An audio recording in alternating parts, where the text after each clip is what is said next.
Welcome to the It Matters podcast. I'm your host, Walter Perez, and let's dive in as we help you grow your mindset and elevate your leadership.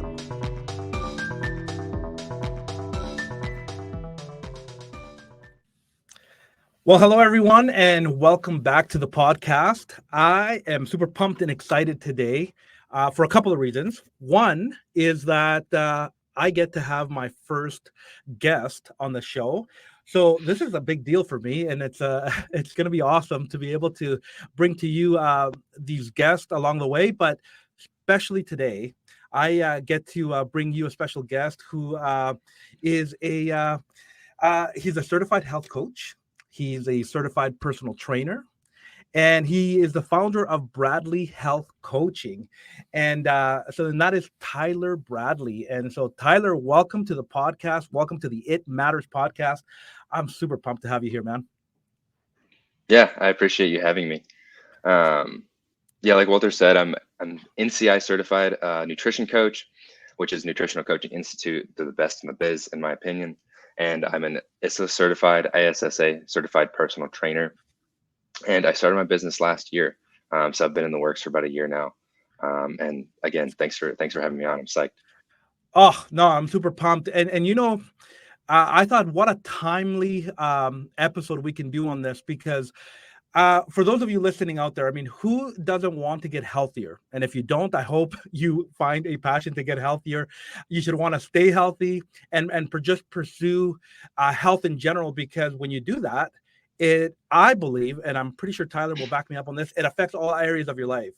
And so to be able to have this conversation at the beginning of this 2024 year, it's not too late, depending on when you're listening to this podcast. It doesn't matter. Start now. And so, but before we go into what you're doing right now, Tyler, I got to tell you, so you and I know each other from working in a nonprofit organization, which is an organization that advocates for a rare liver disease. And so for a moment here, let me stop and tell you that I'm so thankful for the work that you have done, the volunteering, the work, the creativity that you have brought has been a blessing to me and my family. And it's pretty neat how we've met, because I live in Canada, you live in the U.S., and we don't even live in the same city or state. And so it's so cool that we were able to connect and be able to work on that level. And I just want to say that I've been able to watch you in your creativity. I think that you're the real deal. Your character, your passion, and what you bring to the way you serve in your work. I have to give you props, man. I think you're the real deal, and I'm excited for your new company, because I think you're going to impact a lot of people. Yeah, no, I really appreciate you saying that. I mean, obviously, I think we probably met for the first time in 2021, and then finally met in person. I mean, the power of a global organization, right? Finally met in person at the family conference, and that was great to see you there and all the other board members. And for some reason, your kids thought I was cool. So don't know what that was about. I don't know why they thought that, but yeah. For the record, they still think you're cool. Yeah, I'm gonna have to come to the conferences just to see them from now on. I agree. But yeah, I mean, then seeing you at the last couple conferences and at the board retreats has been great. So, I'm glad our relationship has bloomed. Oh, it's so true. And I mean, I know that the work that we do there is important, and I know that you're still doing a little bit here while you've transitioned into your own company. But I got to ask you, though, because to my understanding, like, you're not connected to the PFIC network. Like, you don't have somebody directly in your family or yourself with a rare liver disease. And you were, we have some acquaintances now, and you friends that are connected to that. And what led you to serve in the capacity that you did for an organization like that? Yeah, I mean, when it really comes down to it, I needed a job at the time. I mean, 2020 rolled around. I graduated college, didn't have any prospects because COVID. And Emily, who, for the listeners, is the executive director of the organization, I knew her through a friend, and her daughter had PFIC, and she knew that I had a marketing degree, and that just happened to be the position that they needed. So I came through and did that with them. in a part-time capacity for a while, and that just kind of snowballed into a full-time position. I liked doing it, and so we just continue doing it from there. Yeah, I find that pretty cool, Tyler, because and correct me if I'm wrong, but I don't know if you grew up when you were a young boy and saying, "Oh, I can't wait to work for a nonprofit organization, specifically in rare disease," right? Yeah, But and I joke about that, but I say that because you end up doing that, and yes, you were looking for a job, but it's funny how when we use our skill sets and our talents and our giftings, and we end up in the process of figuring our life out, and we go with the flow. yeah, We get to now in hindsight look at the last 2 years of your life and going, yeah, but the impact that you were able to help out with was huge, and yeah. and I mean that, right? It's cool. Yeah, yeah, it definitely was huge, and a lot of times I wouldn't see it until, a family conference happened, or we'd get a message um, from a family about, financial assistance or something. But yeah, it was great to see whenever I did. Oh, that's so cool. Well, like I've said already, thank you so much for the work. I think the work that you started there, even though now you're in a completely different arena, I Yeah. think the your character and everything, your passion is going to flow out into the next project. But tell me a little bit more. Did you always want to be a health coach, a personal trainer, or is that something that evolved later in life? Yeah, no, I definitely thought about it recently.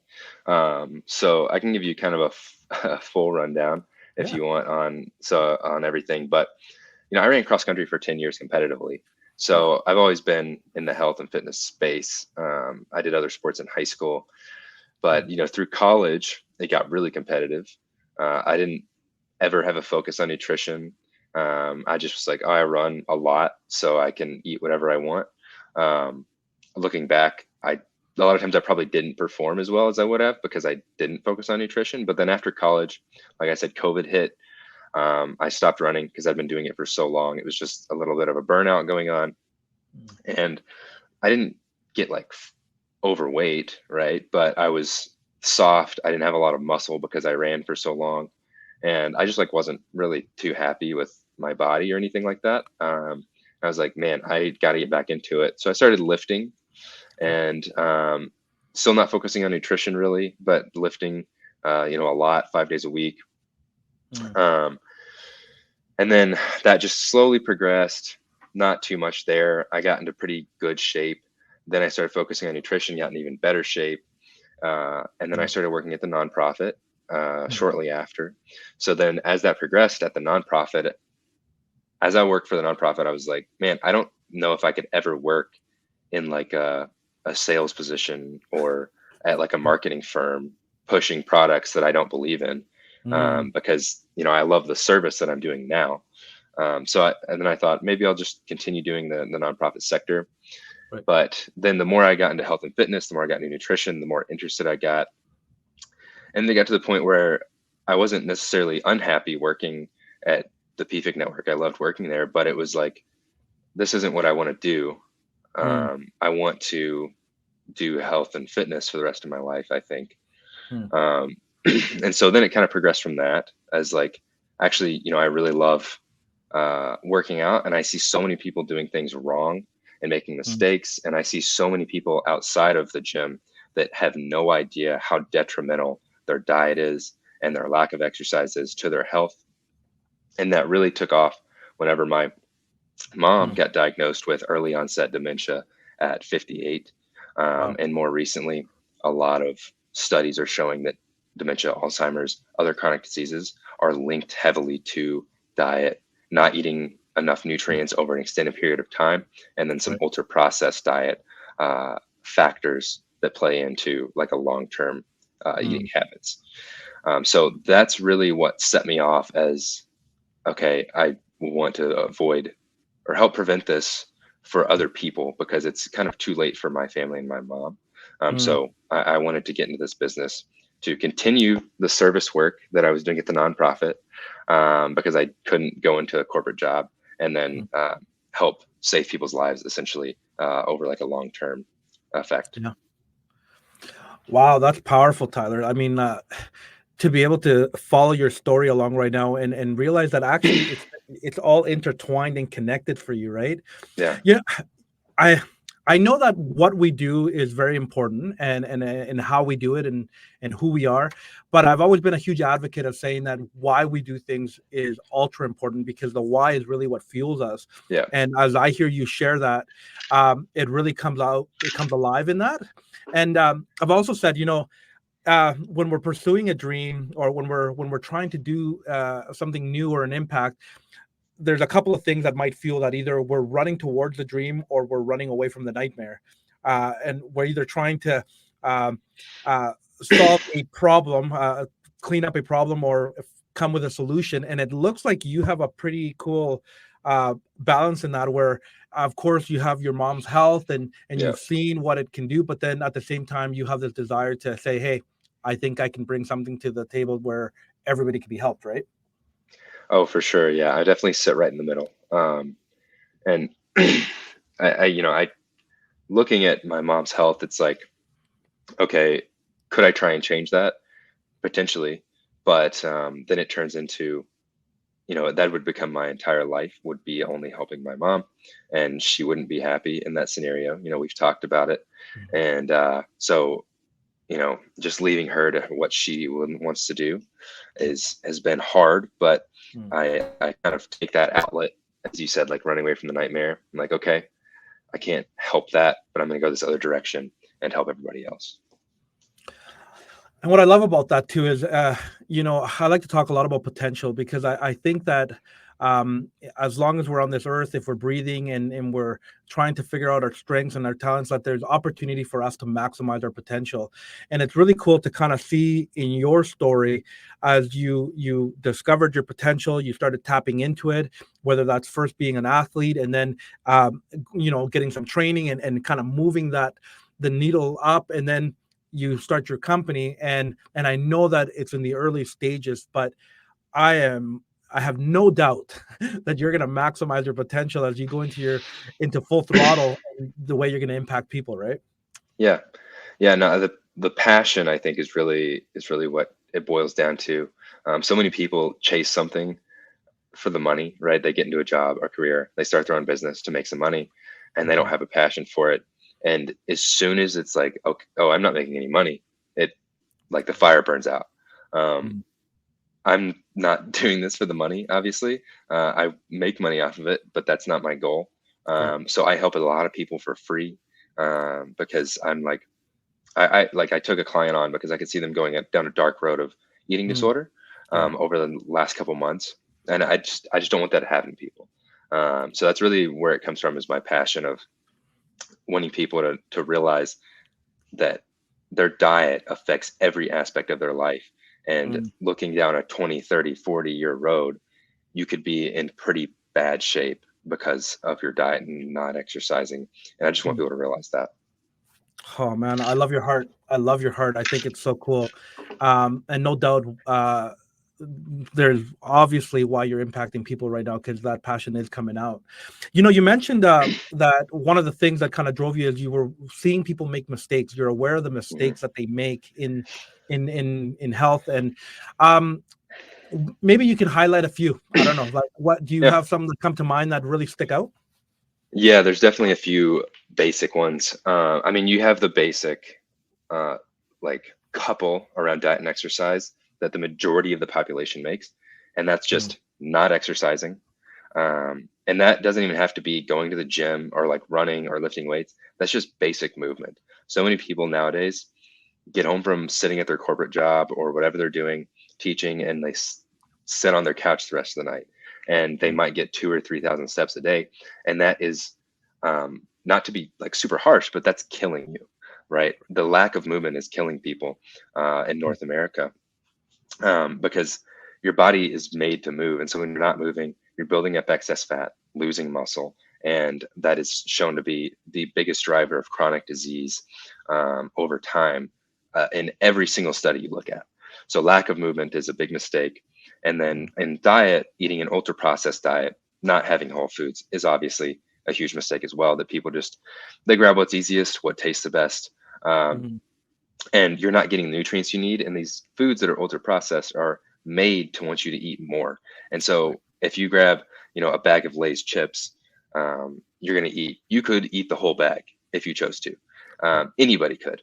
But if you get, like a cup of broccoli and 3 ounces of sirloin steak, you're going to be pretty full after you eat that, and you're going to get all the nutrients you need.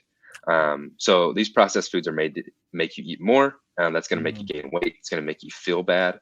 And those are the two biggest mistakes. mm, Outside of that, once people do get in, they choose, okay, I'm going to lose some weight. I'm going to get into shape. right. The biggest mistake there, and what I work on with most people, is that they do not lay a foundation under them.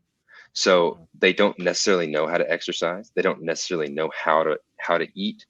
And so they go on a crash diet or a fad day, a 30-day fix, right? They cut their calories a ton. They go from eating whatever they want to eating super strict vegetables, proteins, potatoes, mm, and rice. And then they just start running or exercising on the treadmill. mm, And it's super, super hard to do that, especially without laying the foundation. And so over the 30 days, the likelihood of you failing is actually like 95%. 95% of diets fail. wow. But if you do complete it, if you are part of that 5%, and that's the way you dieted, I can almost guarantee you that you're going to put the weight back on. And over that time, you're not only going to lose a little bit of weight, but you're also going to lose some muscle, which Mm, is arguably more important than losing the fat. And then once you finish, you're going to put on some fat, and then you're going to have even more fat and less muscle than when you started. mm. So laying the foundation is, the main thing I do with people in the first couple months. And that is going to look like, building in the habits to succeed instead of just going straight for the trophy, right? Of losing that weight. You have to build in the habits to understand how to lose the weight before you Mm. actually lose the weight. Ah, I love it. I love it because it really applies to all areas of life. And it's great to have that goal, that desire of where you want to end up. But like how you said it so beautifully, if you're not putting in the foundation, you think about, not that I'm a construction guy, but I've loved this analogy. Whether if you're building a house or you're building a skyscraper, the foundation is going to look different, Yeah. and we know. And the interesting thing about building a skyscraper is that sometimes the foundation takes very long. You don't see any progress, but Hmm. they're putting in all that foundation in and working hard at it, and one day you start seeing this building go up. and Yeah. and I kind of visualize that in our health, in our bodies, like put in the foundation, put the proper time in the practice and the habits, and you'll start seeing those results that will not Yeah. only be here for now but for long term, right? Yeah. And I know uh, one big thing too around losing weight is your mentality, Mm, staying disciplined. And I had a client literally this week. We just finished building the foundation. We were ready to go into a calorie deficit and take on her weight loss journey. mm, And what she told me really stuck out because she was, came to me chronic dieter, tried Weight Watchers, tried keto, tried paleo, nothing worked. She gained the weight back and then finally started gaining weight pretty rapidly, mainly because she broke her metabolism right. doing that. But so we laid the foundation over the last 3.5 months. She didn't put on any weight during the holidays, Mm, laying the foundation. She was eating more food than she had been over the last 2 years and didn't gain any weight. wow. And then she started strength training, and we got to this last meeting we had, and I was like, okay, are you ready to finally like go to war and take on this calorie deficit and lose Yeah. some fat? And she said, this is the first time I've ever been excited about dieting because she Wow. knew that she was set up to succeed. And so she was like, I know what I've done over the last few months has set me up correctly. And I'm like excited to actually diet because I know that I'm going to see results. And she knew like she was excited because she knew that she could eat, you know, sort of whatever she wanted because she had a coach in her corner. And so we were starting that now, and she's ready to rock and roll. I love how you asked her, "Are you ready to go to war?" And the interesting part is when you have the tools, when you have the resources, when you feel equipped, yeah, you can confidently say, "I'm ready to go to war," because Yeah. whatever gets thrown at you, you're ready for it, right? Yeah. And, it's interesting you pick that out because whenever I say war, yeah, it means like it's hard to lose weight, right? We are kind of going to war, but it also stands in my world for willing, able, and ready, right? So you have to be willing to take on the calorie deficit. You can't be like hesitant, or else you are going to fail. You have to be able to do it, which comes in the foundation building. You have to build on those habits, and you have to know how, and you have to be ready, which means the other two are complete, and the foundation's built, and you are willing, and then that means you're ready. And she is. So she's going to see some pretty great success there. I love that acronym: WAR, willing, able, and ready. That's a beauty. Um, okay, that's cool. So I'm thinking here because I in high school I wrestled. That was like my Okay. sport, and I played soccer as well. But wrestling really was my thing, and I think back then I was probably the best in my health and my fitness, the best I've ever was. But you get out into the working world, you kind of move along, and I think I kept it healthy for a good chunk of time, and Yeah. then it just doesn't work out, and I make excuses, and I say excuses because you talked about people making mistakes, and something that I picked up on that was that you don't know what you don't know. So if you didn't know that, I mean, some of the things that you talked about is that we should be aware of, and so we Hmm. should educate ourselves so we are not making those mistakes. But on the other hand, and I'm putting my hand up because I know that I've done this. I have made the excuses. You Yeah. know, I don't drink enough water because I don't have time, or I just keep forgetting, and and then it piles up. I don't wake up for a run because I'm too busy during the day, or I go to bed too late, and they keep piling up, right? Yeah. And I got to call them excuses because it's important for us to identify when we are actually trying to get better, or we're just trying to settle. And so, Yeah. um, you probably hear some crazy excuses, or you're seeing some crazy excuses. What do you think is keeping people back? Yeah. There's a few different things that could be really setting people back. Um, I'd like to talk about a little bit, the lifestyle that has been driven into our heads as myself as an American, and then I'm sure even in Canada, this North American lifestyle Mhm. of like everything should be comfortable, and everything should not be comfortable. That's what's that's what's going to set you back. If you are searching constantly for comfort, you are never going to progress in life. You're never going to lose that weight. So being uncomfortable, I think, is the number one thing, and that's what's really setting people back in a lot of scenarios. Mm. But excuses that I hear, I mean, you already said one: lack of time. Everybody's quote unquote so busy nowadays, but they don't know, you could work out for 15 minutes 3 days a week and see results. If you don't work out at all, that's not a lot. You spend probably an hour scrolling on your phone, that you could take 15 of that to do a Mm. workout, right? Yeah. And then you've got some other basic ones like, I've got some stuff going on this month. I'll start next month, but you're going to have the same exact stuff going on next month. And so a lot of the basic excuses there, I don't really hear any crazy excuses, in my, at least not yet, in the line of work I'm doing on any Yeah. calls or anything, or any consultations. Mm. But then, like you said, a lot of people just don't know where to start, so they just don't start. And a lot of time you just have to start. And if you do some stuff wrong, you do some stuff wrong. Ask for help if that's the case, right? If you really don't know, like if you find a coach like myself, I'm not going to make you pay me money to give you the most basic information possible. I Right. mean, I've got the free group, the Bradley Health Coaching Method group. I give out so much free information in there, Yep. because if people can apply it, I want them to be able to apply it. And if they can't, Mm. then they can just ask me and I'll tell them how. Right. The coaching is really for people that need that extra push and a lot more hands-on approach. But the excuses people make really, again, comes down to the lack of wanting to Mm. be uncomfortable.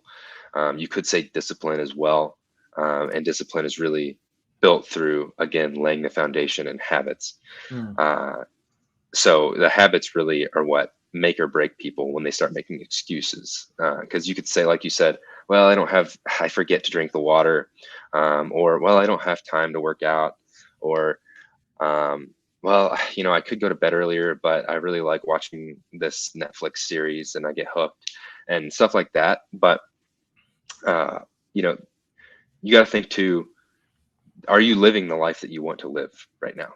Because Mm. if you're talking about getting in better shape, getting healthier, you're probably not living the life you want to live. So why are you making those excuses to avoid becoming better? Mm, And I've read some different things, some different books that talk about people being afraid of success over being afraid of failure. yep. Um, and they're afraid to succeed because they know that the work is going to be hard, and they'd rather fail and stay in this comfortable, cozy position they're in. And I think that's really what it boils down to. Wow. Okay, you gave us some really good nuggets there. I want to come back to a couple of things here, but one thing is that I think that people sometimes have this extreme mindset. Yeah. And let me explain a little bit more. Like I know that it can be helpful when we're focused, dedicated, but also on the other side of it, where it's the beginning of the year right now. Some people want to make resolutions, Hmm. and they fail. Let's say a couple of weeks in, and they go, "Well, it's all over. I'll try next year." And Yeah. the reality is that we need to pick ourselves up. I like to say that it's not about perfection; it's about consistency, Hmm. and to be able to pick yourself up and say, okay, I'll dust myself off. I'm gonna keep going, and it doesn't matter that I wasn't 100% the first 2 weeks. The fact is that I actually did something. I moved, and now I'm gonna go. Or, um, I also like how with your offerings where you're helping people for free and you got that group and then you're also available for coaching, is that it goes to show people that you know what? You don't have to go extreme in saying, I have to get a gym membership or I'll never Yeah. get healthy. I have to do it this way or else.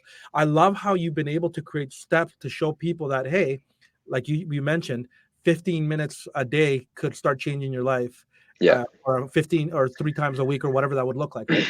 Yeah. And so I like to say progress over perfection, Okay. personally. I like that. But no, yeah, we were on the same page there, and for sure, like people do, as soon as they falter a little bit, Yeah. they just think that they ruin their progress. Yeah. Um, and talking about New Year's resolutions, like you said, the biggest mistake, talking about mistakes before too, I probably missed this one. Biggest mistake people make is they get all excited and gung ho. It's the new year. I'm ready to do this, and they start working out 6 days a week, tackling their nutrition, only eating vegetables and meat and carbs, and cutting out all the sugar, and that is just like way above their level of one Mm, dedication over a long period of time, mm, and it's unsustainable, right? So what I do with most of my clients to get through this progress over perfection thing, because if you go way overboard with that, and hmm. you have like 3 days where you don't do it, you're not going to go back to it. Like Mm, guaranteed, you're not going to go back to like the lifestyle that you were doing. right. But what I show in the group and what I teach my clients is literally all you need to do week one, drink more water. Mm, That's it. Then week two, oh, I've gotten good at drinking water. I got my bottle. I drink two of them a day. Sweet. Week two, add in 20 grams of protein a day extra from what you've been eating. mm. Super easy, right? Yeah. And Yeah. then over time, you have these incremental wins that you're building on and building on and building on. And before you know it, it's been 3 months. You've lost 15 pounds, and you're like, I don't even feel like I've been dieting. Yeah. So the key is really incrementalism and then progress over perfection. And if you falter one day, like nobody cares. Yeah. Nobody else cares, so you shouldn't care either, and you should just get right back on it the next day.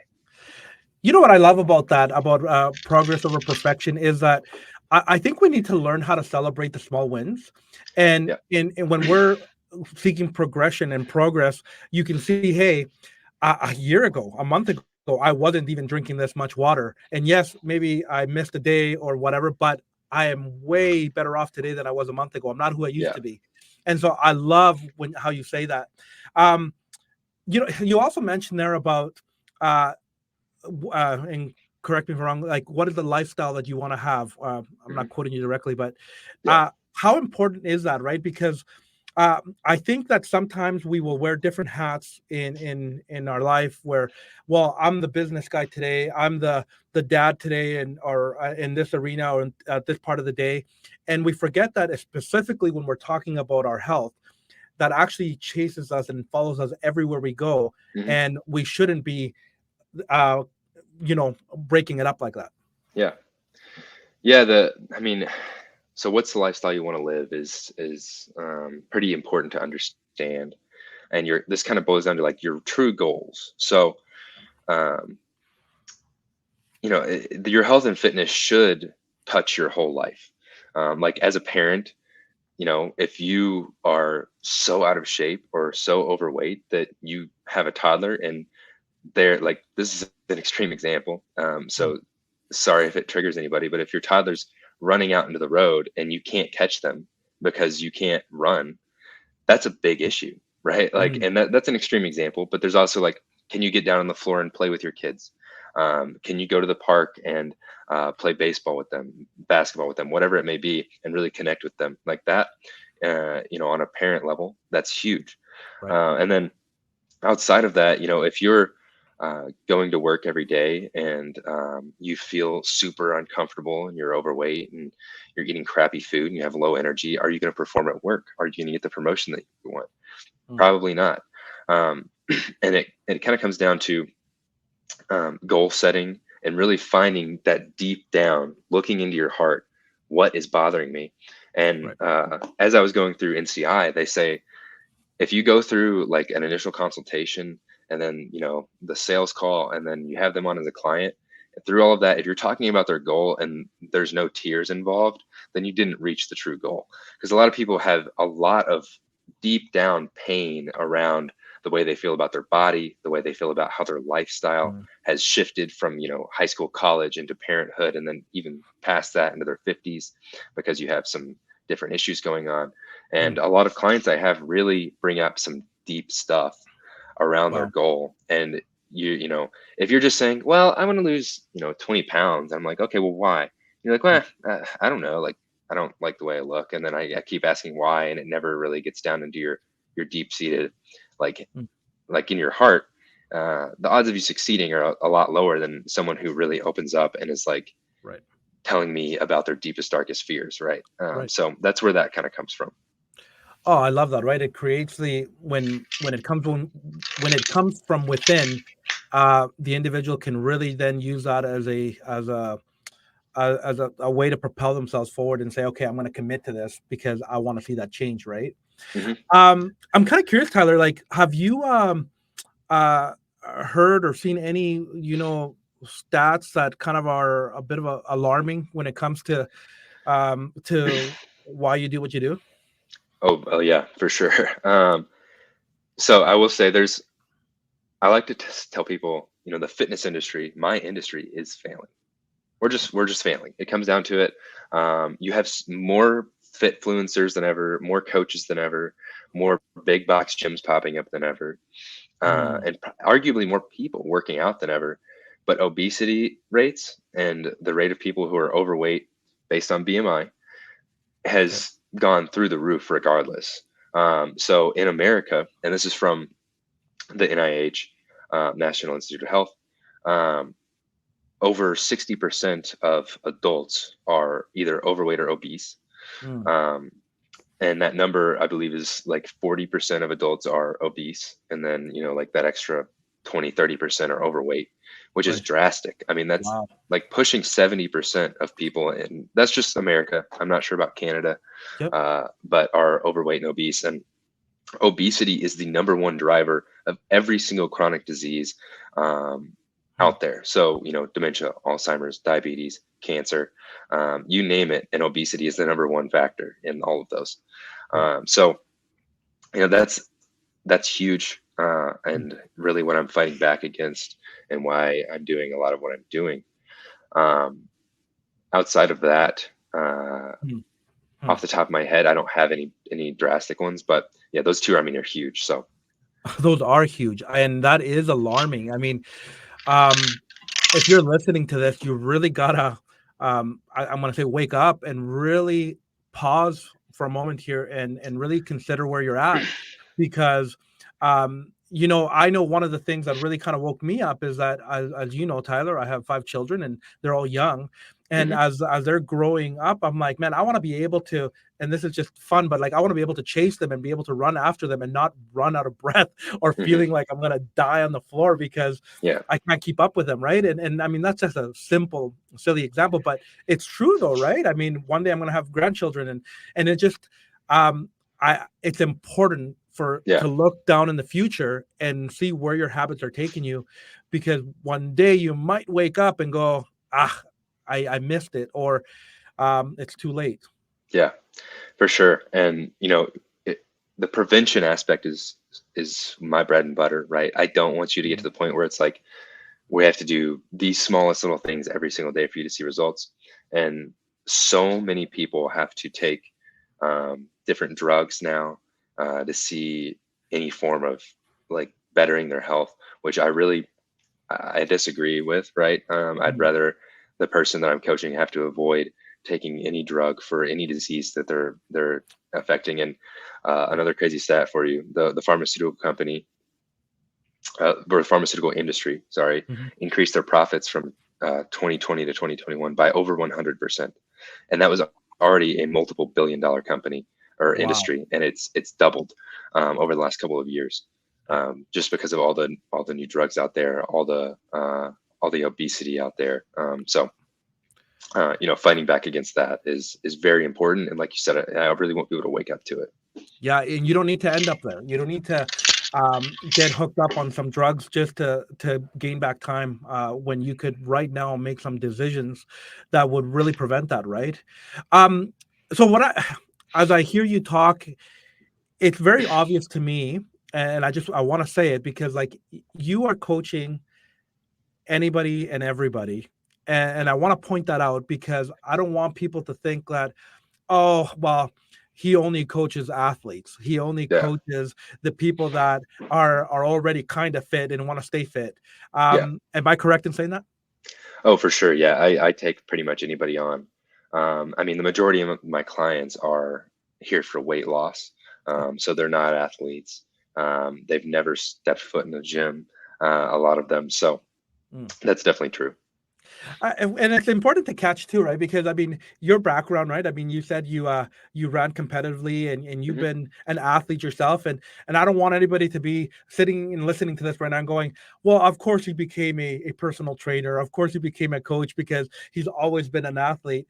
Yeah, No, I mean, yes, that's awesome that was your journey, but the reality is that what we're talking about here is for everybody, and regardless of whether you have gone to a gym before or not, or played a sport, we need to make our health a priority. yeah, exactly. I think that the health of the world is at stake, Mm. um, just with the way that everybody lives right now, and we really need to step up to the plate and take a chance on that. Mm. Okay, so you've given us a lot of great insight and wisdom, but I would love to maybe narrow it down a little bit. If you have, if you could give our listeners like only one piece of advice that they could carry through their journey, what do you think that would be?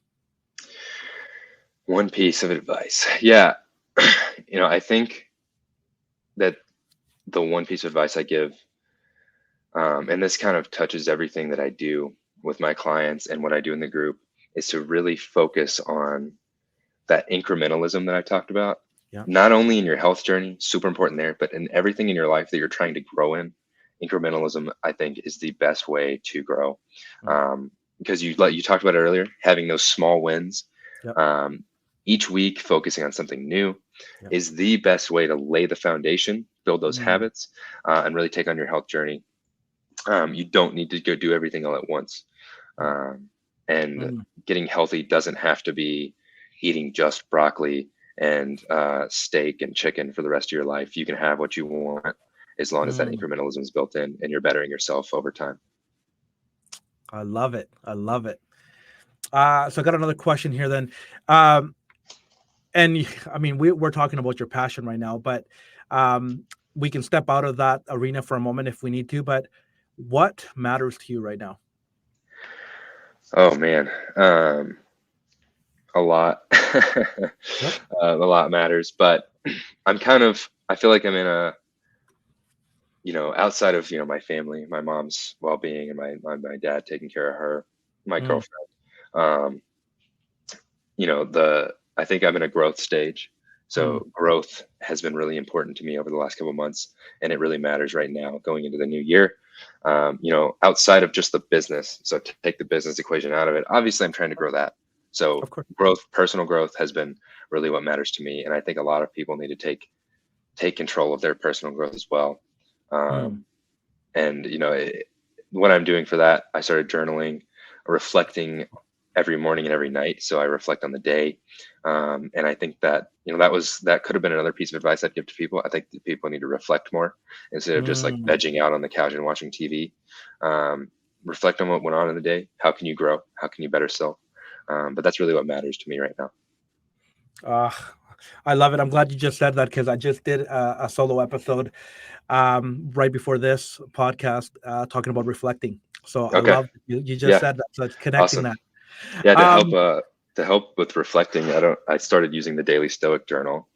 okay. Not a sponsor, but I really like it. It gives you prompts, so it's not like you have to. It's not like you're just like in your own thoughts. Like I have no idea what to write. That one gives you prompts, but there's other stuff out there like that. Just for if anybody wants to try it out. Oh, I love it. I'll look into that too. I mean, journaling has definitely been something that has been tough for me, but I am doing it, and so I'm going to look into that. I appreciate Sweet. the plug on that. Um, you know, I'm a huge advocate of people maximizing their potential. I just think that we have so much to offer the world, and I'm excited for what you're doing with your company. Is there maybe a little something that you're looking forward to in the business? I know it's newer, and is there a specific place that you want to go with your company that you would like to share? Um, you know, right now, like I said, it's just in a growth phase. Building my clientele is Mm, going to be super important to get to a point where I have the amount of clients I need to make the impact that I want to make on the world. right. I can't make an impact with only, 5, 6, 7 clients at a time. I want to get, closer to like 20, 25 clients at a time. And the program is, around 6 months for most people. So Okay. I know it's a longer program, but that's really the only way to build in sustainable habits for the rest of your life. Mm, So looking forward to that is big. And I've had some thoughts in my brain on how to bring the business to the masses a little more than how I have been. okay. Um, so I've got the free group, obviously, that give out free stuff, but I've Mm, been playing around with the idea of doing like a lower cost barrier to entry for people that might not be able to afford the full coaching, mm, because I do want to impact as many people as possible. mm. And I don't know what that looks like yet, but you Cool. get like the workout planning and nutrition planning Yep, without the coaching, yep. so that people don't make the mistakes that I talked about in the past. All right. I love it. And I'm excited to follow you on your journey and continue to see you grow. And like I said, I'm a huge fan of what you're doing and and I know that you're going to impact a lot of people. But as we kind of close up here, is there anything else that you want to share that maybe I didn't ask, or any final thoughts? I don't think there's anything else I wanted to share. I just want to reiterate the point that your health is is so important. And if you are unhealthy and you feel low energy and like you feel rough every morning when you wake up, you probably need to do something about it. You don't have to live like that. It's Right. not normal to live like that. Mm, You can take your life back week by week by tackling your health. mm. Um, and I think that everybody can do that no matter what stage of life you're in. So I love it. On that note, Tyler, why don't you tell us where our audience can reach you? How can they be in contact with you and connect with you? yeah. Yeah, so I'm on Facebook and Instagram. If you search Bradley Health Coaching on either of those, I should pop up. My name's Tyler Bradley. If not, at Tyler Bradley with a period between the E and the Y on Instagram. Find me And there. If you want to join the free group, that's on Facebook. Just reach out to me. If you find me on Facebook, DM me. I'll answer pretty quickly. yep. But yeah, those are the best two places. And we'll make sure to add those in the notes so everybody has access to that. And um, this has been awesome, Tyler. Thank you so much for joining me on the Ed Matters podcast and just hanging out and having this amazing but powerful and needed conversation. And I appreciate you very much. And I'm excited for you. Yeah, I appreciate you having me. It's always great to talk to you, Walter. Of course. All right, guys, this is the conclusion of our episode with Tyler. And until next time, I just want to remind you to dream big, grow always, and lead well.